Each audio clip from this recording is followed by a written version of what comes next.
Commencé principalement avec les couteaux. Moi, j'ai été cuisinier. J'ai été cuisinier très longtemps, presque 10 ans. Puis j'avais des couteaux japonais. Puis lors de la pandémie, tout avait fermé. Puis moi, je me suis retrouvé avec des couteaux qui coupaient plus. Affûter des couteaux, c'est quelque chose que j'avais appris il y a très longtemps dans ma jeunesse. Moi, je suis le fils d'un menuisier. Puis très jeune, il m'avait montré comment faire.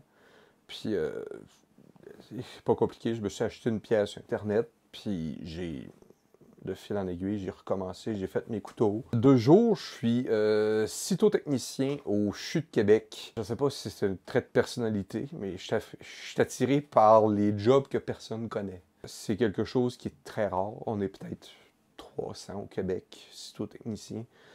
Rémouleur, à Québec, je crois que nous sommes peut-être 4, je vais dire officiels.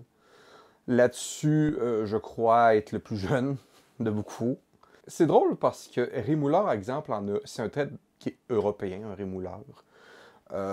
En Amérique, c'est une job qui a été perdue. Un peu comme les cordonniers, un peu comme les couturiers, un peu comme tout ce qu'on va appeler les vieux métiers. Quand on a besoin, tu te demandes, ça existe-tu encore? Puis pourtant, tout le monde en a besoin, tout le monde a des couteaux chez eux, tout le monde a des lames chez eux. T'sais, on est tellement dans un univers de consommation, on jette, on jette. Tandis que moi, souvent, j'ai fait des petits miracles. J'ai rattrapé des choses que c'était pour jeter, et pourtant, c'est revenu utilisable. Essentiellement, l'affûtage consiste toujours à... On a toujours 3 étapes à avoir. La première étape est ce qu'on appelle aller chercher l'apex du couteau. Aller revenir faire notre pointe à notre couteau. Parce que n'importe quelle lame, essentiellement, c'est un triangle. C'est juste un triangle vu de derrière. Ce qui se passe au fil du temps, c'est que quand on utilise notre lame, il vient se former une surface plate qui est sur le dessus. Cette surface plate-là, c'est quand ton couteau est émoussé. Moi, mon travail, c'est de ramener la surface plate. Ramener le triangle, je veux dire. C'est quand on tombe avec un essuie-tout. Un essuie-tout, ça ment pas. Quand on est capable de faire des belles slices dans un essuie-tout comme ça, c'est parce que notre couteau est bien tranchant. Moi, je vais faire plus du couteau. Je vais faire aussi beaucoup d'outils de jardinage. Les lames de tondeuse à gazon, des sécateurs, des choses comme ça. Des ciseaux de couture. Je fais des ciseaux de couture, des ciseaux de cuisine. Je fais quelques ciseaux de coiffure. Les ciseaux de coiffure, c'est un monde qui est vraiment à part entière, qui est vraiment séparé du reste. C'est quelque chose qui est excessivement niché.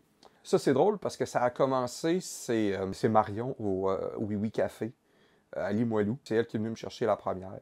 Elle dit, check, moi j'ai un café, j'organise des activités dans mon café, puis mes couteaux ont besoin d'être faits. Donc si tu peux, amène ton stock, on va se mettre dans le backstore, puis tu vas faire des couteaux. Ça a marché. Puis après ça, je me suis cherché des endroits où c'est que je pourrais aller. Donc, une fois par mois, je suis au Grand Marché de Québec. Au moins une fois par mois aussi au marché de Sainte-Foy. Je suis au Fleury-du-Jouvence. J'ai été sur la rive sud, au Patro. Il y a certains organismes que je ne connaissais pas qui sont venus me chercher pour faire une journée.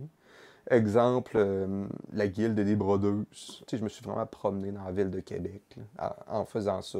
C'est un métier qui est en perdition, il n'y a pas beaucoup de jeunes qui veulent reprendre ou autre? Je dirais oui. Je sais qu'il y a un DEP d'affûtage qui se donne au Québec, mais tu sais, c'est principalement axé sur l'affûtage industriel. Les outils de coupe à bois dans les forêts, des choses comme ça. Mais de plus en plus, en Amérique, il y a une volonté de ramener ça. Exemple comme, justement, pour les ciseaux. Ça, il n'y avait pas ça avant, Mathias. Aux États-Unis, il y a une guilde qui s'est formée. Si tu veux être dans la guilde, tu es obligé d'avoir un standard international, tu as un examen à passer. T'sais, comme ça, il n'y avait pas ça. On remonte même tous 5 ans. C'était pas quelque chose qui existait. Là. Donc, il y a vraiment une volonté de venir standardiser tout ça. Là.